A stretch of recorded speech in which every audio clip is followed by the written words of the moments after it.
Love ஜிஹாத்துக்கு இணங்க மறுத்த கர்நாடக காங்கிரஸ் கட்சியைச் சேர்ந்த கவுன்சிலரின் மகள் பயாஸ் என்பவனால் கொடூரமாக கொலை செய்யப்பட்டார். ஆனால் கர்நாடக அரசோ இந்த கொலையே லவ் ஜிஹாத் அல்ல என்று திசை திருப்ப முயல்கிறது. ஆளும் கட்சியின் கவுன்சிலர் மகளையே கொண்டால் கூட கொன்றது முஸ்லிம் என்பதால் நீதி கேட்டு கூட காங்கிரஸ் வராது போல.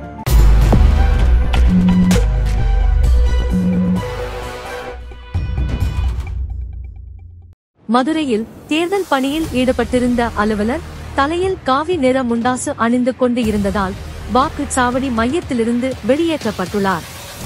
சீக்கியர்கள் அணியும் தர்பனையோ இஸ்லாமியர்கள் அணியும் குர்காவையோ ஏற்றுக்கொள்ளும் தமிழக அரசாங்கம் காவித்துண்டு அணிபவர்களை மட்டும் வெளியேற்றுவது மிகவும் கண்டனத்துக்குரிய செயலாகும். திருவண்ணாமலை சாதுக்கள் தங்களது பெயர்கள் வாக்காளர் பட்டியலில் இருந்து நீக்கப்பட்டதால் வாக்களிக்க முடியாமல் வேதனை அடைந்துள்ளனர்.